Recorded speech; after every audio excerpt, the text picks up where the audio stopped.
Hi friends, ಎಲ್ಲರಿಗೂ ನಮಸ್ಕಾರ. Food junction ಕಾರ್ಯಕ್ರಮಕ್ಕೆ ಸ್ವಾಗತ.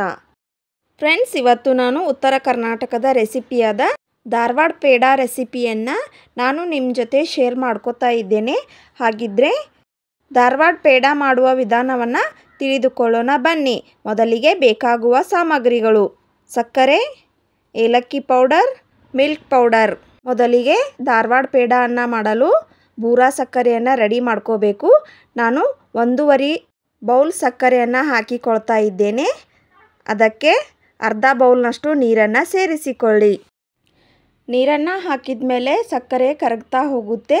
ಇದನ್ನು ಲೋ ಫ್ಲೇಮ್ನಲ್ಲಿ ಇಟ್ಟು ಈ ರೀತಿಯಾಗಿ ತಿರುಗಿಸ್ತಾ ಇರಿ. ನೋಡಿ ಫ್ರೆಂಡ್ಸ್, ಈಗ ಸಕ್ಕರೆ ಕರಗ್ತಾ ಇದೆ. ಫ್ರೆಂಡ್ಸ್, ಇದು ಚೆನ್ನಾಗಿ ಕುದಿ ಬರಬೇಕು. ಧಾರವಾಡ ಪೇಡವನ್ನು ಮಾಡಲು ಮೇನ್ ಇಂಗ್ರೀಡಿಯೆಂಟ್ಸೇ ಬೂರಾ ಸಕ್ಕರೆ ಬೇಕಾಗುತ್ತೆ ಸ್ನೇಹಿತರೆ. ಹಾಗಾಗಿ ನಾನು ಬೂರಾ ಸಕ್ಕರೆಯನ್ನು ರೆಡಿ ಮಾಡ್ಕೋತಾ ಇದ್ದೇನೆ. ನೋಡಿ ಫ್ರೆಂಡ್ಸ್, ಈಗ ಪಾಕ ಚೆನ್ನಾಗಿ ರೆಡಿ ಆಗ್ತಾ ಇದೆ. ಈಗ ಕುದಿ ಬರ್ತಾ ಇದೆ. ಇದನ್ನು 10ರಿಂದ 15 ನಿಮಿಷ ಚೆನ್ನಾಗಿ ಕುದಿಸ್ಕೊಂಡು ಗ್ಯಾಸನ್ನು ಆಫ್ ಮಾಡಬೇಕು. ಫ್ರೆಂಡ್ಸ್, ಇದು ಪಾಕ ಆಗಿದೆ ಇಲ್ಲ ಅಂತ ತಿಳಿದುಕೊಳ್ಳೋ ವಿಧಾನ ಅಂದರೆ, ಒಂದು ಪಾತ್ರೆಗೆ ನೀರನ್ನು ಹಾಕಿಕೊಂಡು ಸ್ವಲ್ಪ ಪಾಕನ ಈ ರೀತಿಯಾಗಿ ಹಾಕಿಕೊಳ್ಳಿ. ನಂತರ ಅದನ್ನು ಕೈಯಿಂದ ಸ್ವಲ್ಪ ಮುಟ್ಟಿ ನೋಡಿ, ಈ ರೀತಿಯಾಗಿ ಅಂಟು ಅಂಟಾಗಿ ಬಂದಿರುತ್ತೆ. ಆವಾಗ ಪಾಕ ರೆಡಿಯಾಗಿದೆ ಅಂತ ತಿಳಿದುಕೊಳ್ಬೇಕು.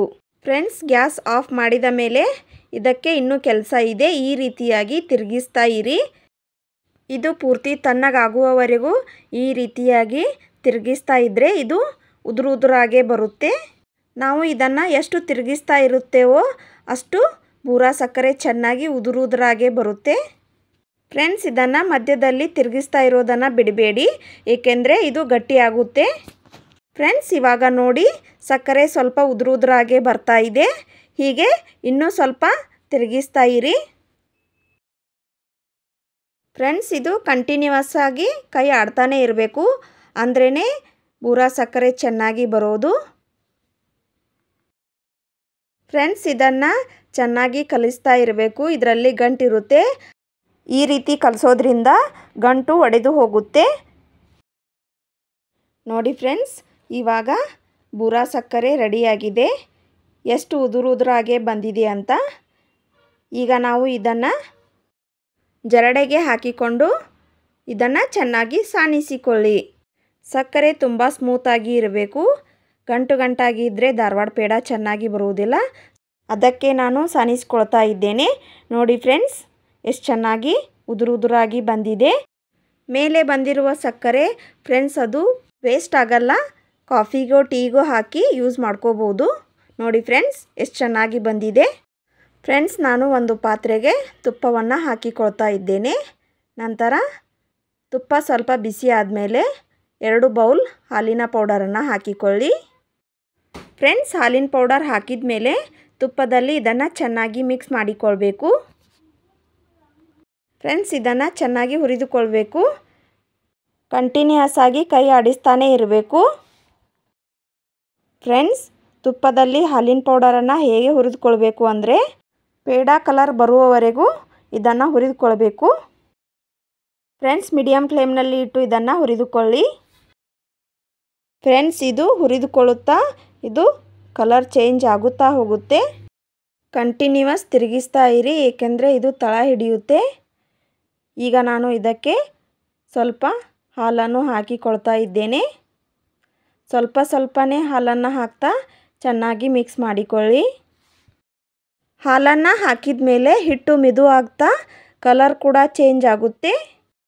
ಫ್ರೆಂಡ್ಸ್, ಇದಕ್ಕೆ ಇನ್ನೊಂದು ಸ್ವಲ್ಪ ಹಾಲನ್ನು ಹಾಕಿಕೊಂಡು ಮಿಕ್ಸ್ ಮಾಡಿಕೊಳ್ಳಿ. ಇವಾಗ ನೋಡಿ ಕಲರ್ ಚೇಂಜ್ ಆಗಿದೆ ಅಂತ. ಈ ರೀತಿ ಕನ್ಸಿಸ್ಟೆನ್ಸಿನಲ್ಲಿ ಇದು ಬರಬೇಕು. ಆವಾಗ ಪೇಡ ತುಂಬ ಸೂಪರಾಗಿ ಬರುತ್ತೆ. ನೋಡಿ ಫ್ರೆಂಡ್ಸ್, ಇದು ಎಷ್ಟು ಚೆನ್ನಾಗಿ ಬಂದಿದೆ ಅಂತ. ಇದಕ್ಕೆ ನಾನು ಈಗ ಬೂರಾ ಸಕ್ಕರೆಯನ್ನು ರೆಡಿ ಮಾಡ್ಕೊಂಡಿನಲ್ವ, ಅದನ್ನು ಈಗ 2 ಬೌಲ್ನಷ್ಟು ಹಾಕಿಕೊಳ್ತಾ ಇದ್ದೇನೆ. ಬೂರಾ ಸಕ್ಕರೆಯನ್ನು ಹಾಕಿಕೊಂಡ್ಮೇಲೆ ಚೆನ್ನಾಗಿ ಮಿಕ್ಸ್ ಮಾಡಿಕೊಳ್ಳಿ. ಸಕ್ಕರೆಯನ್ನು ಹಾಕಿಕೊಂಡ್ಮೇಲೆ ಇದನ್ನು ಈ ರೀತಿಯಾಗಿ ಕಲಿಸ್ತಾ ಇರಿ. ಸಕ್ಕರೆ ಎಲ್ಲವೂ ಕೂಡ ಅದರಲ್ಲಿ ಮಿಶ್ರಣ ಆಗಬೇಕು. ಚೆನ್ನಾಗಿ ಕಲಿಸಿಕೊಳ್ಳಿ. ಫ್ರೆಂಡ್ಸ್, ಸಕ್ಕರೆ ಎಲ್ಲ ಕುಡ್ಕೊಂಡ್ಮೇಲೆ ಈ ಹಿಟ್ಟು ಸ್ವಲ್ಪ ಮೆತ್ತಗಾಗುತ್ತೆ. ಫ್ರೆಂಡ್ಸ್, ನಾವು ಪೇಡಾವನ್ನು ಹೊರಗಡೆ ತಂದು ತಿನ್ನೋದಕ್ಕಿಂತಲೂ ಮನೆಯಲ್ಲಿ ಕೂಡ ಬೇಕರಿ ಸ್ಟೈಲ್ನಲ್ಲೇ ಮಾಡ್ಕೊಂಡು ತಿನ್ಬೋದು. ಖಂಡಿತ ನೀವು ಕೂಡ ಈ ರೆಸಿಪಿಯನ್ನು ಒಮ್ಮೆ ಮನೆಯಲ್ಲೇ ಟ್ರೈ ಮಾಡಿ. ಈಗ ನಾನು ಇದಕ್ಕೆ ಏಲಕ್ಕಿ ಪೌಡರನ್ನು ಹಾಕಿಕೊಳ್ತಾ ಇದ್ದೇನೆ. ನಂತರ ಇದನ್ನು ಚೆನ್ನಾಗಿ ಮಿಕ್ಸ್ ಮಾಡಿಕೊಳ್ಳಿ. ನೋಡಿ ಫ್ರೆಂಡ್ಸ್, ಎಷ್ಟು ಚೆನ್ನಾಗಿ ಕಲರ್ ಬಂದಿದೆ ಅಂತ. ಈಗ ಇದು ರೆಡಿಯಾಗಿದೆ. ಈಗ ಪೇಡಾವನ್ನು ಮಾಡಿಕೊಳ್ಳೋಣ ಬನ್ನಿ. ನೋಡಿ ಫ್ರೆಂಡ್ಸ್, ಈ ರೀತಿಯಾಗಿ ಮಾಡಿಕೊಳ್ಬೇಕು. ಈಗ ಪೇಡಾವನ್ನು ಬೂರಾ ಸಕ್ಕರೆಗೆ ಹಾಕಿಕೊಂಡು ಈ ರೀತಿಯಾಗಿ ತಿರುಗಿಸಿ, ಆವಾಗ ಧಾರವಾಡ ಪೇಡ ರೆಡಿಯಾಗುತ್ತೆ. ನೋಡಿ ಫ್ರೆಂಡ್ಸ್, ನಾನು ಈ ರೀತಿಯಾಗಿ ಧಾರವಾಡ ಪೇಡಾವನ್ನು ರೆಡಿ ಮಾಡಿಕೊಂಡಿದ್ದೇನೆ.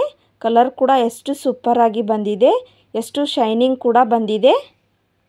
ಖಂಡಿತ ನೀವು ಕೂಡ ಒಮ್ಮೆ ಟ್ರೈ ಮಾಡಿ. ಫ್ರೆಂಡ್ಸ್, ಈ ರೆಸಿಪಿ ನಿಮಗೆ ಇಷ್ಟ ಆದರೆ ಲೈಕ್ ಮಾಡಿ, ಶೇರ್ ಮಾಡಿ. ಇನ್ನಷ್ಟು ಈಸಿ ರೆಸಿಪಿಗಾಗಿ ನನ್ನ ಚಾನಲನ್ನು ಸಬ್ಸ್ಕ್ರೈಬ್ ಮಾಡಿಕೊಳ್ಳಿ. ಮುಂದಿನ ಇಂಟ್ರೆಸ್ಟಿಂಗ್ ರೆಸಿಪಿಯೊಂದಿಗೆ ಮತ್ತೆ ಸಿಗ್ತೀನಿ. Keep watching. Thank you.